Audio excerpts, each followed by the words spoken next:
Bonjour Aurore Berger, Bonjour. merci d'être avec nous. Ce week-end, 8 permanences de députés La République En Marche ont été prises pour cible. Vous êtes porte-parole de La République En Marche, vous êtes vous-même député des Yvelines.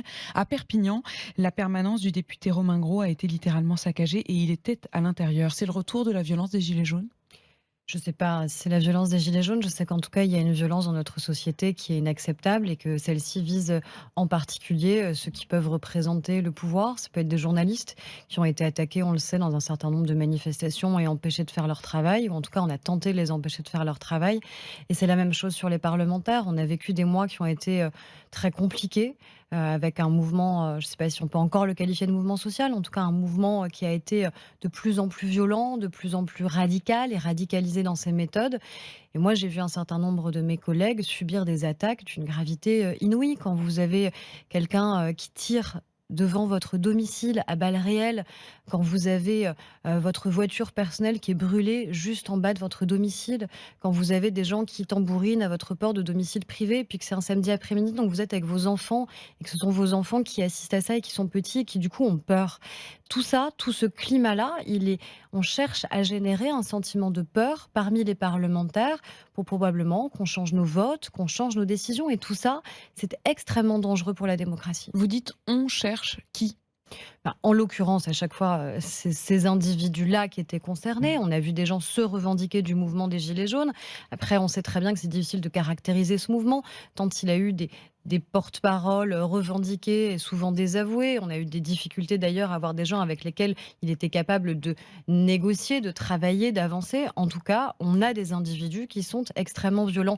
Et j'ajoute que non seulement on a des individus violents dans ces manifestations, mais qu'on a aussi des hommes et des femmes politiques qui, depuis 2 ans, font entendre cette petite musique comme quoi nous serions illégitimes. Quand Jean-Luc Mélenchon, le soir même du premier tour de l'élection présidentielle, dit avec un goût amer que finalement cette élection, elle a été volée au peuple, quand pendant 2 ans, nous avons, y compris des parlementaires qui ont eux-mêmes été élus avec une forte abstention, avec un certain nombre de bulletins blancs et nuls, mais qui laissent entendre, qui laissent croire que nous serions illégitimes parce qu'on n'était pas prévu, parce qu'on n'était pas au programme, quelque part, il donne des arguments et il chauffe à blanc un certain nombre de Ça veut dire partisans que qui ensuite deviennent Ça veut violents. dire que vous estimez que ceux que vous venez de citer à Mmh. l'instant, Jean-Luc Mélenchon, un certain nombre d'élus de la France insoumise, ont une responsabilité, y compris dans les violences qui éclatent? Moi, je considère qu'à partir du moment où, depuis 2 ans, ils chauffent à blanc leurs partisans contre les médias, contre la justice et les magistrats, contre les élus et les parlementaires, en l'occurrence de la majorité, oui, parce que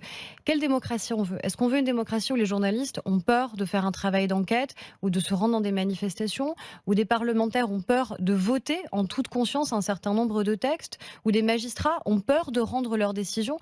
C'est mauvais pour tout le monde et ce n'est pas ça ma conception de la On démocratie. va revenir à ce qui s'est passé dans les permanences, mais si on s'arrête un instant sur ce que vous dites, du côté de Jean-Luc Mélenchon et de ses partisans, on vous répondrait que le problème, c'est aussi que eux-mêmes sont la cible, notamment de la justice, d'une justice qu'ils estiment être une justice politique, et que ça met à mal la démocratie. Mais ils ne sont absolument pas la cible d'une justice politique, enfin. La justice est indépendante. Alors, c'est très bien qu'en disant ça, je vais avoir peut-être des centaines de partisans de Jean-Luc Mélenchon qui vont m'interpeller sur les réseaux sociaux avec un certain nombre de noms de plus en plus vulgaires pour mieux dire que c'est faux. Mais à un moment, c'est ce qui se passe dans notre pays. Ce qui est quand même assez amusant, c'est que la plupart de celles et ceux qui ont été violents ces derniers mois ou se revendiquent de cette violence, légitiment cette violence, sont les premiers à faire confiance à une officine qui est financée par un État étranger, qui a cherché à faire croire pendant des mois que nous étions dans un État policier et À qui quoi faites-vous évidemment a référence? rue Châteaudet de manière très claire, parce que La c'est chaîne devenu RT1. la chaîne de référence d'un certain nombre de militants politiques qui ont fait usage de la violence. J'ai l'impression que rue Châteaudet a assez peu fait état de ce qui s'est passé en Russie ces derniers jours, où on a l'opposant principal de Vladimir Poutine qui a été emprisonné. C'est ça un État policier, c'est quand son principal opposant politique est emprisonné, c'est quand il a des ennuis de santé qui se révèlent dans la prison, c'est quand on n'a justement aucune indépendance de la justice, c'est quand on n'a aucune indépendance des médias. C'est ça un État policier, ça n'est pas un État qui protège ses concitoyens et qui fait en sorte que depuis des mois, malgré des mobilisations qui qui ont été émaillés systématiquement de violence, et ce dès le premier week-end de mobilisation. On a une femme qui est décédée et on a eu un certain nombre de Une violences. femme qui Eh est bien, décédée dans le contexte oui, mais parce qu'il y effectivement avait un contexte de de tension cette foule. inouïe. Mais ça aurait dû aussi stopper. On aurait dû tous considérer que dès le premier week-end de mobilisation, si déjà, dès ce week-end-là, on avait Stopper quoi? un Stopper mort. la mobilisation? Mais je pense qu'on n'aurait probablement pas accepté la même chose si on avait eu une mobilisation d'un syndicat, quel qu'il soit. Je pense que le syndicat lui-même, si dès le premier samedi de mobilisation, il y avait eu tant de tensions, tant de violences et un mort Mais accidentel, mais mais dû aux Aurore Berger, tensions, on a l'impression presque d'un discours un peu naïf quand on vous entend non, parce que c'est pas cette du tout violence, naïf. non seulement elle n'a pas, cessé, elle n'a pas arrêté les manifestations, mais vous le Mais voyez, c'est un sujet, elle justement. continue et c'est précisément un sujet, bien sûr, c'est un sujet dont il faut débattre. Mais en tout cas, vous ne pouvez pas, estimer que ça a arrêté les foules, bien au contraire. Justement, ça n'a pas arrêté les foules. Et c'est ça qui devrait nous questionner sur ce que ça dit à un moment de notre pays, de notre société, si l'usage de la violence est légitimé. Si on considère normal, encore une fois, qu'on cherche à faire peur pour faire infléchir la décision et le travail de celles et ceux qui représentent la démocratie, que sont la justice, que sont les médias, que sont les hommes et les femmes qui ont été Mais élus. maintenant, on fait quoi alors? Eh bien déjà, on sanctionne. Ça me paraît être une évidence que de le dire. Mais enfin, vous citiez l'exemple de mon collègue Romain Gros, parce qu'à samedi, suite à une mobilisation des Gilets jaunes, c'était 200 à 300 à Perpignan. Donc c'est une très faible mobilisation numérique, mais extrêmement violente, où sa permanence a été saccagée. Il y a eu une tentative d'incendie. Il se trouve qu'il était là. Je pense que les personnes qui ont attaqué sa permanence ne se sont pas posé une seule fois la question de savoir s'il y avait quelqu'un ou non à l'intérieur. Il Et que aurait ça aurait pu pu finir de recevoir des manière tragique. citoyens, il aurait pu être avec ses enfants et ça aurait pu finir de manière tragique. Aurore Berger, précisément, ces principales, permanences qui ont été ciblées ces derniers jours, elles l'ont été notamment par des jeunes agriculteurs qui ont revendiqué pour certains, leurs actes. Ça a été le cas, par exemple, des jeunes agriculteurs du Lot-et-Garonne, qui ont muré, la permanence du député, La République en marche. La présidente de la FNSEA, qui était mon invitée ce matin sur RMC, estime que sur le CETA, c'est un peu de votre faute parce que vous n'avez pas écouté les agriculteurs et précisément, ce sont récemment les députés qui ont voté le CETA qui ont été pris pour cible. Mais encore une fois, rien ne légitime la violence, pas plus quand elle émane ici d'une mobilisation dite des Gilets jaunes ou là des agriculteurs. Et je dis de manière très claire aux agriculteurs, on a le droit de débattre, mais on n'a pas le droit de contraindre par la force le vote des parlementaires. Ou alors ça n'est plus la démocratie. Nous avons été élus, nous avons travaillé pendant 2 ans sur le CETA, c'est Marie Lebec, qui est députée des Yvelines, qui a notamment travaillé sur le sujet. Nous avons à un moment d'avoir le droit d'avoir des divergences en démocratie. Mais est-ce qu'on pense sincèrement que c'est en murant une permanence, en taguant une permanence, en intimidant, en essayant de désigner à la vindicte populaire des parlementaires que la démocratie en sort gagnante? On a le droit d'avoir des désaccords et de les exprimer, y compris parfois vivement dans le débat public. Mais on Les ne peut pas désigner continuer à la s'en- vindicte, vous faites référence à quoi? Parce qu'on voit pulluler systématiquement maintenant sur les réseaux sociaux une espèce un peu de ce qu'ils appellent les murs de la honte de parlementaires qui ont voté ici telle ou telle chose. Déjà, tout est public. Tout est public, il faut que les citoyens le sachent. La C'est-à-dire liste que de ceux qui ont il n'y a voté pas notamment besoin pour le CETA, par d'avoir exemple. un nouveau site internet qui dit quel est le vote de tel ou tel parlementaire. Le vote du CETA, il suffit d'aller sur le site de l'Assemblée nationale et vous verrez les députés qui ont voté Donc pour, contre. donc le fait que certains blogs, Mais reprennent cette liste, c'est pas tout à fait la public. même chose de dire voilà qui a voté quoi, parce que c'est un enjeu de transparence de la décision publique. Et moi, j'assume pleinement d'avoir voté pour le CETA, comme d'autres parlementaires assument d'avoir voté contre ou de s'être abstenus. Mais ça n'est pas la même chose qu'ensuite de dire voilà celles et ceux qui sont responsables d'eux, voilà celles et ceux qui sont en train de tuer notre agriculture, de tuer notre environnement, etc., etc. Et de donner le sentiment qu'à un moment, encore une fois, on les désigne et qu'il faut aller les chercher, qu'il faut aller oui, attaquer des permanences. Et encore une fois, j'aimerais quand même qu'on puisse avoir un consensus républicain dans notre société qui fait que le désaccord exprimé ne peut jamais, jamais passer par la violence. Aurore Berger, je voudrais qu'on s'arrête un instant là-dessus parce que vous évoquez un certain nombre de choses, mais sans aller forcément jusqu'au bout, qu'on comprenne bien. Il y a un certain nombre de blogs, soit de militants, soit même parfois de militants raccrochés à un certain nombre de sites Mmh. d'information. Ça a été le cas notamment du blog du site Mediapart, qui a donc fait la liste, effectivement, avec l'adresse de chacun Oui. de chacune de ces permanences. Mmh. Encore une fois, tout cela est public. C'est simplement le fait de les avoir rassemblés et d'avoir dit qu'ils avaient une responsabilité. Et Euh, d'inciter des partisans quand même, non pas juste à aller frapper et prendre un rendez-vous avec son parlementaire à la permanence, que tous les députés de tous les bords font évidemment, mais clairement d'avoir des actions qui peuvent être des actions violentes. Vous voulez dire que le blog hébergé par Mediapart, par exemple, a une responsabilité de ce point de vue-là? Bah, de fait, il se trouve que vous l'avez dit, dans ce week-end, on a presque une dizaine de parlementaires qui ont vu leur permanence être ici murée, taguée, vandalisée, saccagée, dont un qui aurait pu avoir des effets extrêmement graves. Et il se trouve qu'on a vu une cohorte de sites internet, de blogs, de réseaux sociaux qui ont désigné un certain nombre de parlementaires en disant clairement qu'il fallait aller un peu les pourchasser. Et je trouve que tout ça, c'est un climat qui est malsain. C'est pas juste pour nous, c'est pas juste pour nous individuellement que c'est dangereux. C'est dangereux en général en démocratie si demain nous avons des élus de la République, c'est-à-dire nous avons été choisis par les Français. Nous ne sommes pas entrés par effraction. Nous ne sommes pas entrés par la force à l'Assemblée nationale ou Emmanuel Macron par la force à l'Élysée, mais par le choix des Français qui ont voté. Si ensuite on veut contraindre les députés par la force à refuser de voter, à renoncer à voter ou à changer leur vote, alors c'est plus du tout une conception Est-ce que vous démocratique. avez peur parfois, Aurore Berger? Ouais, ça m'est arrivé. Et pendant un certain nombre de mois d'ailleurs, j'ai refusé de répondre oui à votre question parce que je considérais que celles et ceux qui menaient ce genre d'action cherchaient évidemment à nous faire peur et qu'il ne fallait pas le dire.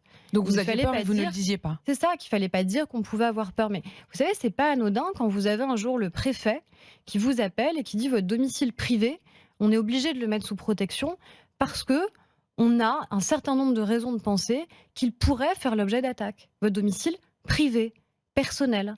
Il se trouve que moi j'ai des collègues, c'est pas mon cas, mais qui ont des enfants en bas âge et qui se sont inquiétés. J'ai une collègue où à un moment la préfecture l'a appelée en disant c'est l'école de vos enfants qu'on met sous protection. Vous redoutez de marcher seul dans la rue ou de rentrer Non, chez vous le soir? heureusement non, et je suis bien entourée et accompagnée. Mais vous voyez bien que c'est un climat qui est extrêmement nauséabond.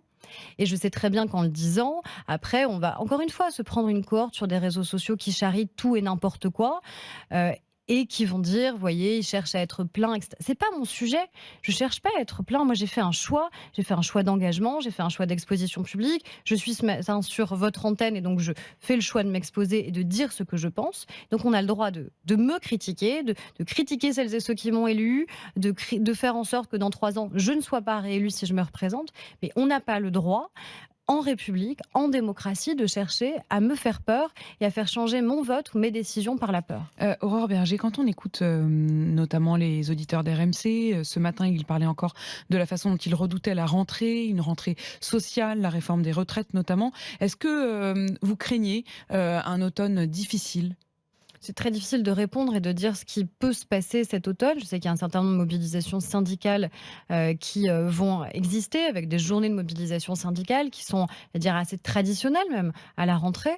Moi, j'espère qu'on aura encore une fois une mobilisation qui soit une mobilisation sociale, avec probablement des désaccords qui seront exprimés sur la transformation de notre système de retraite et un débat public qui pourra du coup émerger au-delà de la négociation qu'on a eue pendant 18 mois avec les syndicats. Mais encore une fois, ça n'est pas la même chose d'avoir une mobilisation sociale sur le fond avec des mots d'ordre de cette nature-là.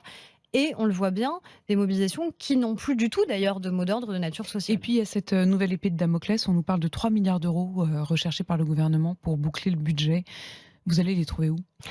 Alors déjà, il n'y a pas eu aujourd'hui d'arbitrage qui a été pris sur la question de la dépense publique et sur, on entend beaucoup ce chiffre de 3 milliards revenir, donc il n'y a pas eu d'arbitrage. Ça veut dire quoi, il n'y a pas eu d'arbitrage? Pour que les auditeurs et les Ça téléspectateurs veut dire comprennent qu'à un bien, moment, un budget, il ça veut est... dire que ces 3 milliards, on pourrait ne pas les boucler, en fait? Non, mais ça veut dire qu'un budget, il est fait ministère par ministère en fonction des priorités qui sont celles du gouvernement. Et en fonction de ces priorités, ensuite, ce budget, il est débattu pendant de nombreuses semaines à l'Assemblée nationale. Donc en plus, entre le budget qui arrive et le budget qui sort de l'Assemblée Donc nationale, on a de nouveaux arbitrages, on a des éléments qui changent. il On pourrait ne pas y avoir 3 milliards qui manquent? Moi, je pense qu'il faut en tout cas qu'on ait ce débat de manière sereine et c'est pas en se disant où est-ce qu'on va aller chercher Bah oui, ici enfin ou là. simplement à un moment, c'est comme nous tous, hein, il va falloir, les trouver les Oui, sous. mais on les trouve déjà parce qu'on a réussi à rétablir nos comptes publics, parce qu'on a réussi à stabiliser depuis 10 ans, la première fois qu'on a réussi à stabiliser la dette dans notre pays.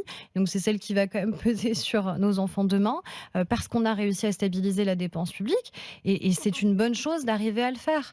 Et on a des engagements très clairs qu'il faut pouvoir financer. Mais Quand je on dit comprends qu'on pas très baisse de bien, Aurore 5 Berger. milliards Est-ce que d'euros ça veut l'impôt sur dire le que revenu. vous allez réussir, à travers les discussions à l'Assemblée, à faire en sorte que le budget soit à l'équilibre et qu'il n'y ait pas de trou?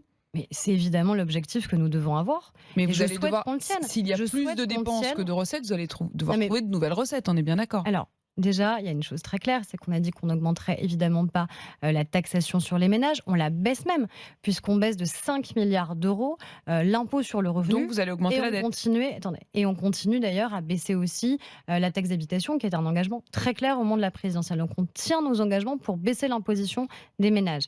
Après, il y a un certain nombre d'éléments, on l'a dit notamment sur les niches fiscales, sur les entreprises, celles qui ne sont pas vertueuses en matière environnementale, parce qu'il faut aussi une cohérence justement entre le discours qu'on tient et les actes en matière de fiscalité, notamment de fiscalité écologique, où là, justement, on a un certain nombre de dépenses en moins à faire, puisque la niche fiscale, c'est des dépenses en moins que vous pouvez faire si vous les corrigez. Donc je pense qu'on peut réussir, évidemment, à trouver les moyens de maintenir notre dépense publique, notre dette. L'idée, c'est pas de gréver la dette encore, c'est sur l'inverse que nous avons été élus, donc il faut qu'on le tienne. Mais ça veut dire que vous me dites que vous n'allez pas augmenter les impôts, mais que vous n'allez pas augmenter la dette. Je vous dis qu'on Donc va il y a quand pas même. augmenter. Je vous dis qu'on va pas augmenter l'impôt sur les ménages. Je vous dis qu'on va continuer à baisser l'impôt sur les sociétés parce que c'était un engagement. Je vous dis aussi qu'il y a des niches fiscales qui existent, notamment sur les entreprises, et qu'on peut Donc c'est une peut-être forme en d'augmentation revoir. des impôts. C'est pas exactement la même chose. Pas sur les Vous le ménages, mais savez c'est bien. une forme d'augmentation des impôts. C'est pas une augmentation, c'est enfin une réduction. On va dire. C'est une réduction des de- augmentations. Oui, Enfin, oui, ça revient à une augmentation d'impôts quand même. ça revient à tenir un engagement assez clair qui est de dire il faut aussi qu'il y ait des choses vertueuses qui se passent en matière environnementale. Et on ne peut pas demander un certain nombre d'efforts aux Français sur des changements d'habitudes et de consommation et ne pas être cohérent sur ce que l'État s'impose à lui-même et sur ce que l'État peut imposer aussi aux entreprises. Merci beaucoup, Aurore Merci à Berger, vous. d'être venue ce matin au micro d'RMC et de BFM TV. Vous êtes porte-parole de La République En Marche.